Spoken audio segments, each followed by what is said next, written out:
Hai, bertemu lagi bersama Mimin di channel Good Movie ID. Kali ini Mimin akan melanjutkan kisah Kinan di part 79. Namun seperti biasa, sebelum lanjut ke cerita, jangan lupa like, subscribe, dan aktifkan lonceng notifikasinya agar kalian tidak tertinggal video terbaru dari channel Good Movie ID.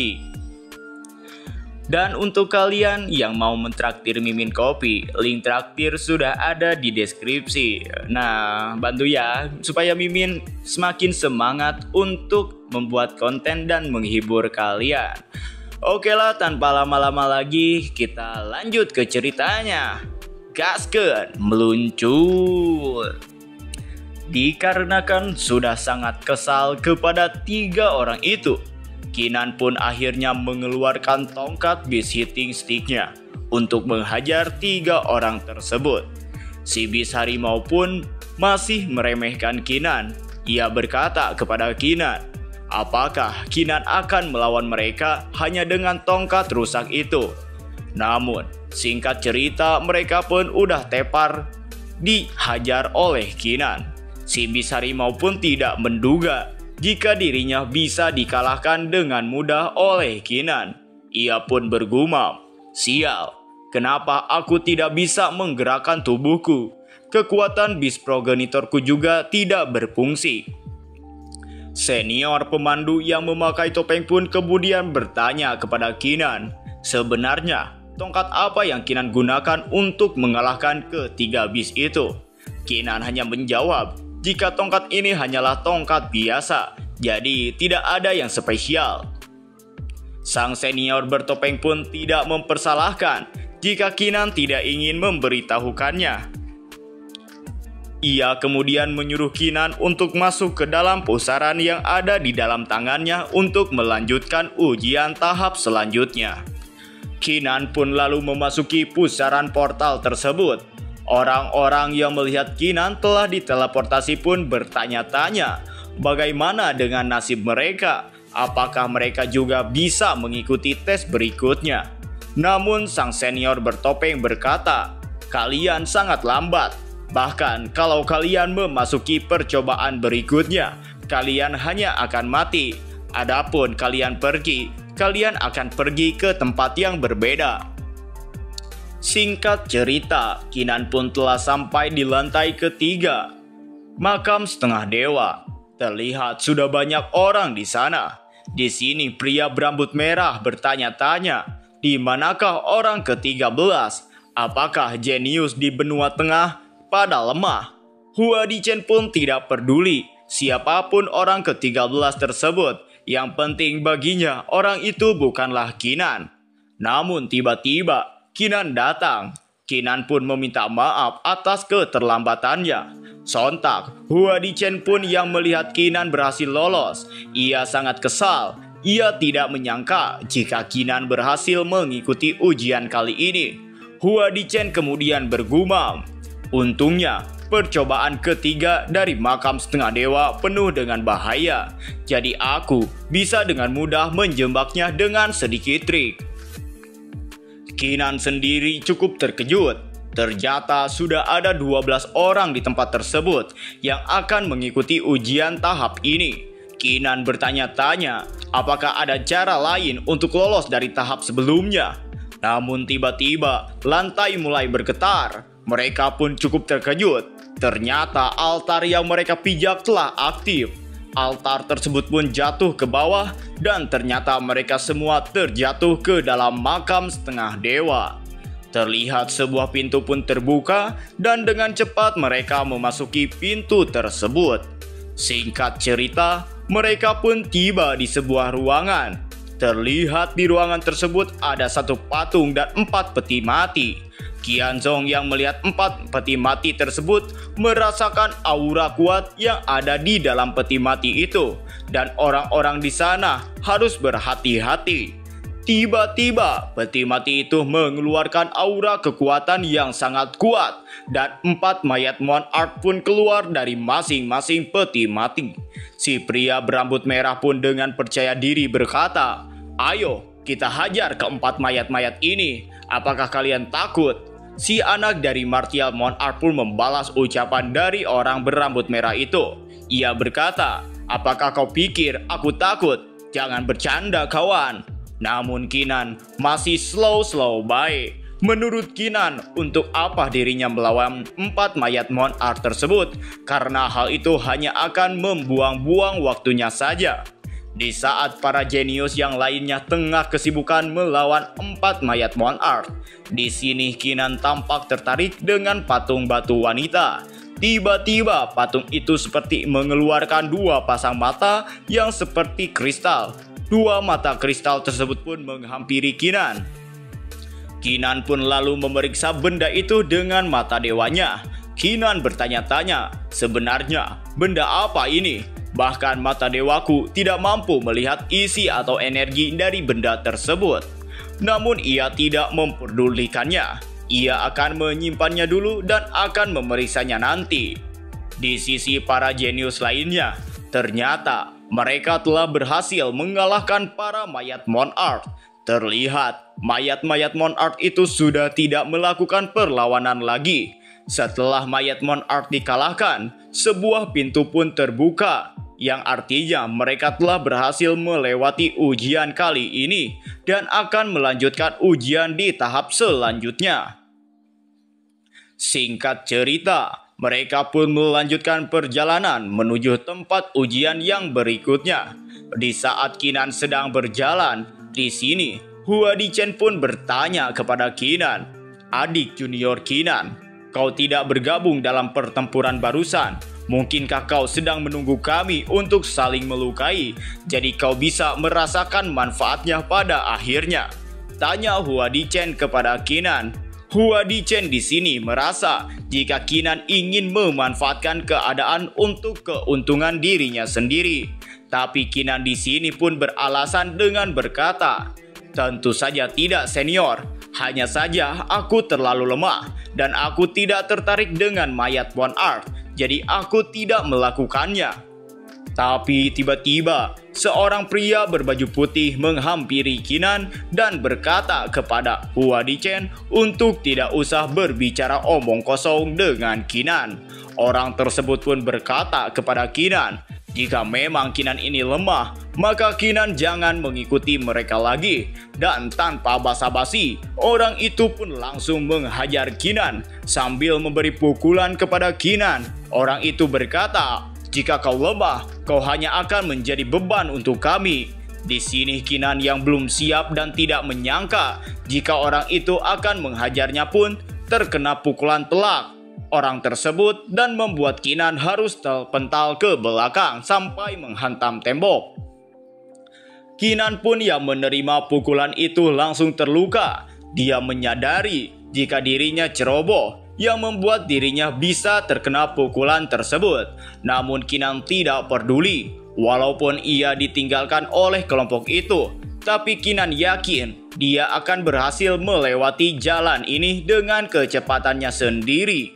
Keenan pun berniat akan membalas perlakuan orang-orang tersebut di saat ujian berikutnya.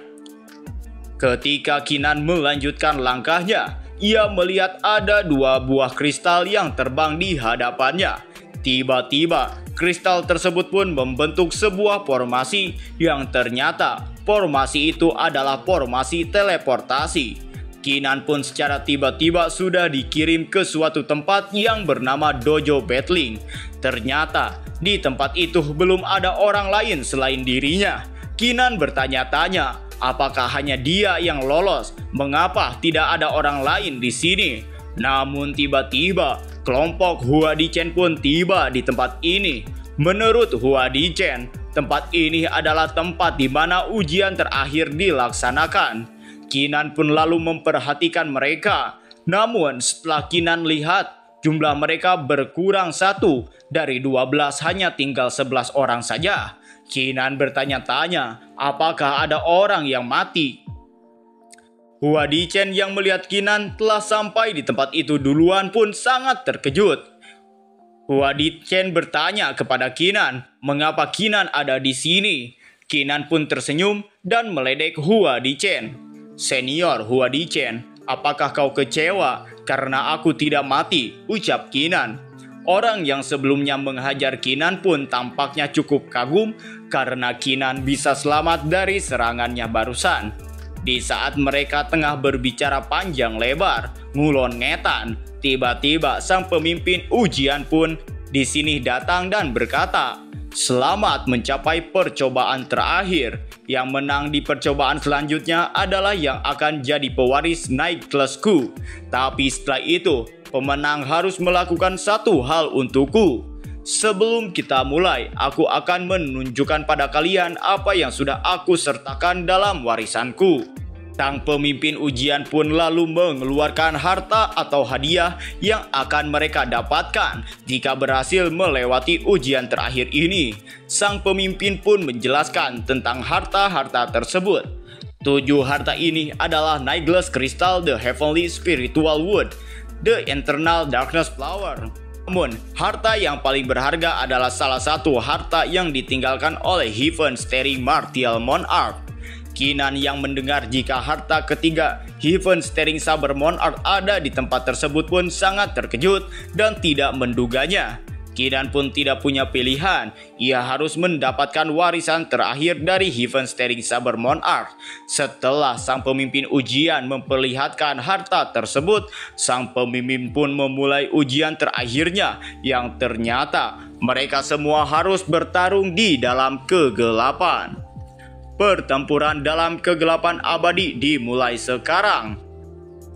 Orang yang mengalahkan jumlah orang terbanyak dalam 1 jam akan menjadi pemenangnya. Aku akan segera mengeluarkan skill untuk membawa kegelapan total ke tempat ini. Mata, indera, dan indera ilahi kalian akan sangat dibatasi. Tidak peduli seberapa kuat kalian tidak akan bisa melihat apapun. Ucap sang pemimpin memberikan informasi terkait ujian terakhir ini. Tapi tampaknya di sini Kinan sangat senang. Menurut Kinan, di tempat gelap seperti ini akan menguntungkan baginya karena Kinan bisa dengan bebas menggunakan martial tree-nya. Kinan juga mengeluarkan tongkat beast hitting stick-nya. Kinan kemudian tiba-tiba berada di belakang Hua Dichen dan telah bersiap untuk menghajar Hua Dichen menggunakan tongkatnya itu. Waktunya untuk menyelesaikan masalah denganmu, kampret. Kinan pun langsung memukul Hua Dichen yang membuat Hua Dichen langsung tersungkur. Dengan wajah kesal, Hua Dichen bertanya-tanya, "Woi, siapa yang berani memukulku?" Karena telah dilalap api emosi, Hua Dichen pun masuk ke mode zoannya. Dengan meraung keras, Hua Dichen berkata, "Bagaimana mungkin aku, Hua Dichen, akan dikalahkan oleh orang yang beraninya hanya bersembunyi?" Namun tanpa basa-basi, Kinan pun langsung melompat ke belakang Hua Dichen dan bersiap memukul Hua Dichen kembali. Pukulan bertubi-tubi pun Kinan lancarkan kepada Hua Dichen. Walaupun di sini Hua Dichen sudah memohon ampun untuk berhenti, tapi Kinan tidak peduli. Kinan sudah sangat muak kepada Hua Dichen ini. Hua Dichen sangat kebingungan karena dirinya tidak bisa mengeluarkan kekuatan progenitor beast-nya. Setelah Kinan puas menghajar Hua Dichen, Kinan pun bertolak pinggang dan berkata dalam dirinya, "Mampus kau anjing, itulah akibatnya karena kau mencari gara-gara denganku." Setelah puas menghajar Hua Dichen, Kinan kemudian mengeluarkan martial tree-nya untuk menghajar peserta lainnya. Tampak si anak martial monarch terkena serangan Kinan. Salah satu anak martial monarch pun berkata, "Kita sedang diawasi kan? Bagaimana ini bisa terjadi? Bukankah ini gelap gulita? Bagaimana dia bisa melihat kita?" Tapi Kinan tidak peduli. Dia terus menghajar kedua anak martial monarch itu sampai bonyok. Si anak martial monarch pun mengira jika yang menghajar mereka pasti adalah Dao Qianzong. Qianzong yang mendengarnya pun langsung membantah. Ia berkata, "Apa hubungannya denganku? Bahkan aku saja terkena serangannya yang tiba-tiba." Namun, si anak martial monarch tidak percaya dengan kata-kata dari Qianzong. Menurutnya, "Mana ada maling aku, kau pasti berbohong." Qianzong dan si anak martial monarch pun lalu ribut, sedangkan Qinan merasa senang karena berhasil mengadu domba mereka berdua. Setelah itu, Qinan pun menghampiri si pria yang menghajarnya di ujian sebelumnya. Qinan pun menargetkan orang tersebut untuk jadi mangsanya. Namun di sisi lain, pria berambut merah sudah siap dengan panahnya. Ia pun langsung membidik ke arah Qinan dan melancarkan serangan yang bernama Sealing the World with a Row. Namun Qinan yang mengetahui serangan tersebut pun dengan mudah menahannya. Dengan menyiapkan pedangnya, Qinan berkata, seperti yang diharapkan dari jenius God Ranking, serangannya memang tidak abal-abal. Dengan kecepatan tinggi, Qinan pun langsung bergerak menuju arah belakang dari pria berambut merah itu untuk melakukan serangan tiba-tiba. Namun pria berambut merah itu menyadari dan langsung melirik ke belakang untuk bersiap menghadapi Qinan. Pria itu pun langsung mengeluarkan teknik pelindungnya untuk menghadang jika Qinan menyerang. Benar saja, Qinan langsung menyerang dan membuat pelindung yang dibuat pria berambut merah langsung hancur. Dan tak sampai di situ, Qinan juga langsung menghantam dada dari pria itu menggunakan tangannya sampai pria itu terpental ke belakang. Pria itu pun langsung menabrak dinding di belakangnya dengan sangat keras yang membuat ruangan itu bergetar hebat. Pria berambut merah bertanya-tanya, sebenarnya siapa orang yang menyerangnya ini? Kenapa kekuatannya sangat kuat? Singkat cerita, orang bertopeng datang dan mengumumkan kalau waktu ujian telah habis. Sekarang dia akan memberikan hadiah. Qianzong dan pria berambut merah mendapatkan hadiah masing-masing satu kotak nasi bungkus. Namun mereka menanyakan siapa pemenang dari ujian ini. Pria bertopeng memberitahu kalau pemenang dari ujian ini adalah Qinan dan dia berhak mendapatkan 5 harta warisan. Qinan yang mendapatkan 5 harta warisan sangat senang. Tak lupa juga dia berterima kasih kepada senior bertopeng. Dengan ini, Qinan sangat puas dan sekarang dia sudah mengumpulkan semua harta Heaven Setting Martial Monarch. Pria berambut merah pun tidak percaya bagaimana mungkin Qinan yang lemah dapat memenangkan ujian ini. Pasti senior itu membuat kesalahan. Senior itu menjawab kalau dia tidak melakukan kesalahan apalagi sampai berbohong, karena dia juga melihatnya dengan mata kepalanya sendiri. Pria bertopeng pun memberikan sebuah liontin kepada Qinan. Ia berkata, dalam waktu 10 tahun, Qinan harus membantunya. Pria bertopeng juga memberitahu Qinan kalau makam setengah dewa ini akan dihancurkan. Jadi kalian harus pergi dengan cepat. Singkat cerita, Qinan pun keluar dari portal. Qinan akan memberitahu kepada semua orang kalau makam setengah dewa ini akan hancur, sehingga kemungkinan besar akan mempengaruhi laut di sekitar sini. Tak berselang lama, semua murid sudah keluar dari makam dewa dan kembali ke kapal masing-masing. Xiaohong pun langsung menyambut masternya. Master, apakah kau baik-baik saja? Qinan menjawab kalau dia sehat walafiat. Qinan pun langsung menoleh tetua pertama dan memberitahu kalau makam setengah dewa akan segera hancur. Jadi, mereka harus cepat-cepat pergi. Ketua pertama dari sekte Dragon Emperor pun sangat terkejut. Menurutnya, Qinan ini tahu dari mana kalau makam setengah dewa ini akan hancur. Qianzong pun langsung berteriak, "Ketua pertama, tangkap Qinan!" Karena Qinan mendapatkan warisan Half Martial God dan harta Heaven Steering Martial Monarch. Qinan langsung panik. Menurutnya, situasi sekarang sudah menjadi gawat darurat dan dia harus dengan cepat pergi. Qinan pun dengan cepat langsung pergi menjauh dari kapal dengan Xiaohong. Dia tidak ingin kalau harta yang didapatnya terampas oleh orang lain. Orang-orang yang ingin mengejar Qinan pun langsung dihadang oleh ketua pertama dari sekte Dragon Emperor. Ketua pertama dari sekte Dragon Emperor menjelaskan, bukankah menurut kesepakatan mereka tidak diperbolehkan menyerang orang yang mendapatkan harta setelah keluar dari makam setengah dewa. Tetua pertama pun memanggil Hua Dichen untuk secepatnya melaporkan masalah ini ke Monarch Beast agar Kinan bisa membawa semua harta kembali ke sekte Dragon Emperor. Ketua itu berpikiran jika Kinan ini masih menjadi bagian dari sekte Dragon Emperor, mereka bisa bertarung di dalam sekte untuk mendapatkan harta itu, tapi dia tidak akan membiarkan orang luar menggertak sekte Dragon Emperor.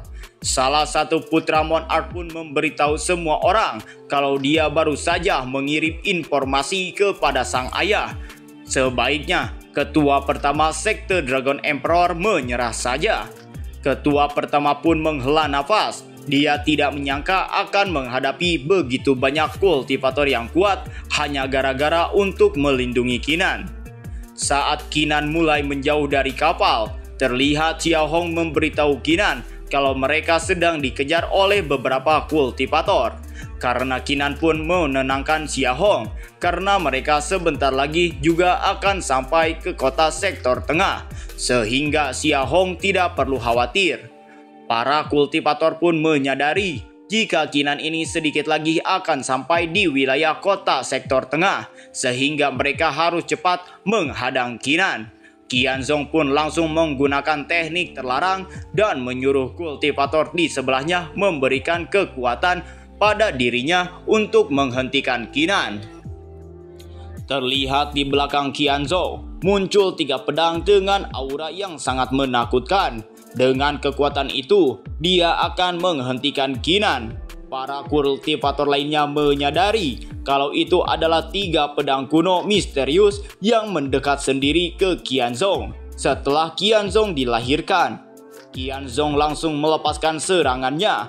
Dia menjelaskan kalau pedang ini keluar dari kekacauan. Kinan pun langsung mengeluarkan pedangnya juga dan bersiap untuk menghadang serangan dari Qianzong. Dia berpikiran jika dia tidak bisa lari, maka dia akan melawan Qianzong. Kinan pun langsung mengadu kekuatan pedangnya dengan serangan dari Qianzong. Dia ingin mencoba seberapa kuat serangan Qianzong ini. Terlihat ledakan besar pun terjadi akibat benturan kedua serangan. Karena ledakan besar itu, Kinan pun mengambil kesempatan untuk lari dan menjauh dari tempat itu. Qianzong pun sangat kesal. Dia sangat penasaran sebenarnya pedang seperti apa yang digunakan Kinan ini sehingga bisa dengan mudah menghancurkan serangan teknik terlarangnya. Tak berselang lama, salah satu putra Monarch tersenyum. Ia merasa senang karena klon dari ayahnya sudah datang ke tempat ini. Ternyata klon itu langsung menghadang Kinan. Pria itu bernama Martial Monarch Hualing. Dia menyuruh Kinan untuk menyerahkan semua harta yang didapatkannya. Kinan sangat kesal. Dia tidak menyangka kalau musuh-musuhnya akan memanggil klon Martial Monarch untuk menghadangnya. Kinan pun langsung mengangkat pedangnya. Dia tidak akan menyerahkan harta warisan dan harta-harta yang lainnya. Kultivator Monarch itu pun memuji keberanian Kinan. Dia ingin melihat cara seperti apa yang akan Kinan lakukan untuk menghadapinya.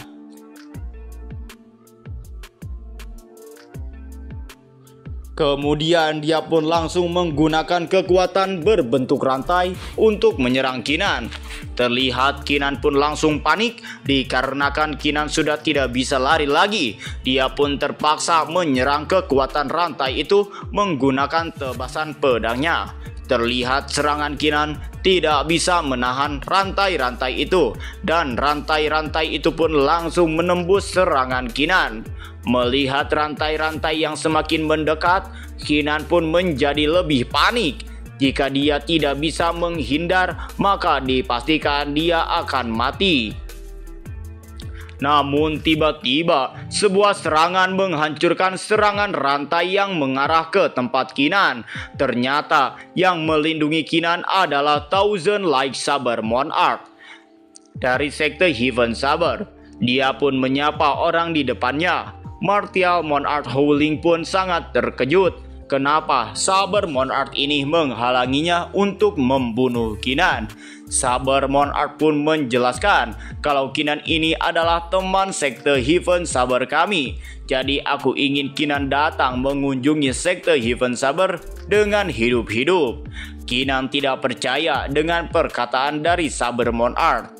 Kemungkinan besar kedua kultivator Monarch itu akan bertarung dan Kinan akan mengambil kesempatan untuk kabur. Martial Monarch Howling pun menyuruh Saber Monarch untuk berhenti berpura-pura. Bagaimana jika mereka bekerja sama untuk menangkap Kinan sebelum orang-orang dari sekte Dragon Emperor datang?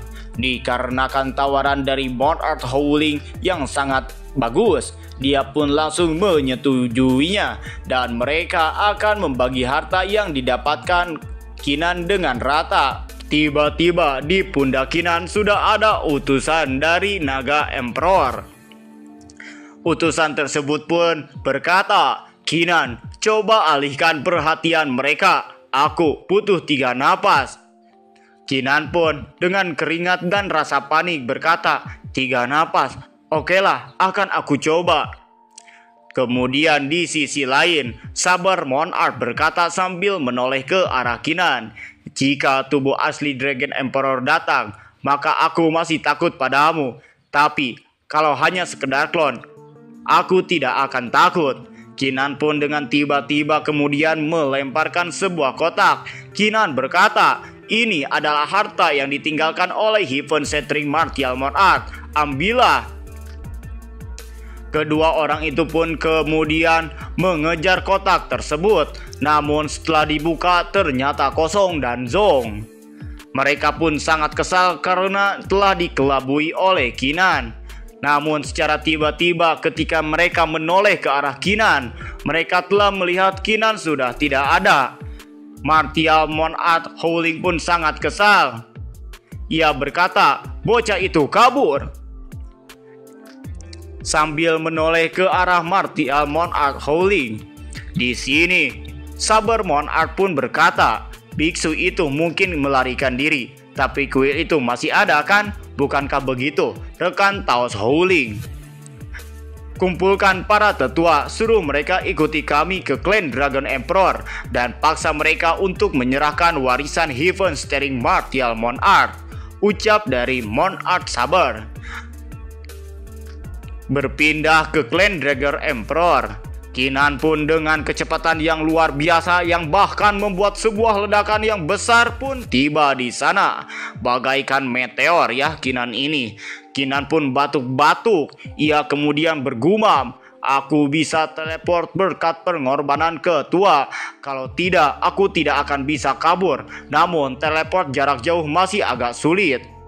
Orang-orang yang melihat Kinan terjatuh bagai meteor pun sangat terkejut. Mereka berkata, "Bukannya kau pergi ke makam setengah dewa? Itu Kinan, apa yang terjadi padamu?" Tiba-tiba Nine-Tailed Monarch Beast pun datang. Nine-Tailed Monarch Beast pun lalu menghampiri Kinan dan berkata, "Sungguh sebuah tragedi. Semuanya robek dan compang-camping, Kinan. Aku akan segera mengurusmu." Kemudian Kinan pun digendong oleh tetua Nine-Tailed Monarch. Ia berkata jika dirinya akan membawa Kinan ke puncak manusia. Di sini Kinan sungguh malu karena dia digendong oleh seorang wanita. Kemudian senior Nine-Tailed Monarch berkata kepada bawahannya, "Beritahu para pemimpin puncak, tetua dan murid klan untuk bersiap menghadapi pertempuran. Aktifkan formasi Beast Horde Heaven Super Sync," ucapnya. Sedangkan di atas langit klan Dragon Emperor, di sini ternyata Monarch Saber dan Monarch Howling telah ada di sana. Mereka berkata, mereka jeli mengaktifkan formasinya terlebih dahulu sebelum kita datang." Di sini Saber Monarch bertanya kepada senior Nine-Tailed, "Nine-Tailed, kenapa kau mengaktifkan formasi sekarang? Apa karena kami datang di sini? Apa kalian tidak mau menyambut kami? Kalian datang ke sini untuk harta Heaven Shattering Martial Monarch kan?" tanya dari Nine Tailed. Kemudian di sini, Tetua Howling pun berkata, harta Heaven Staring Martial Monarch tidak termasuk dalam warisan Half Martial God. Lebih baik membaginya dengan yang lain. Apa klan Dragon Emperormu mau melawan semua faksi di benua tengah untuk harta Heaven Staring Martial Monarch? Tanya dari Monarch Saber. Di sini Mumu berteriak, klan Dragon Emperor itu bukan sesuatu yang bisa kau bully semaumu, ucap Mumu. Mendengar teriakan dari Mumu, Nine Tailed pun berkata kepada mereka berdua, seperti yang kalian lihat, murid-murid klan Dragon Emperor tidak mau tunduk pada kekuasaanmu. Jadi bagaimana mungkin aku melawan kemauan mereka? Kalau mau mengambilnya, tanya dulu sama Dragon Emperor. Tiba-tiba langit menjadi gelap dan banyak petir yang menyambar. Mereka berdua pun menoleh ke arah belakang dan seekor naga pun tiba di sana. Naga tersebut adalah Dragon Emperor atau pemimpin sekte Dragon Emperor.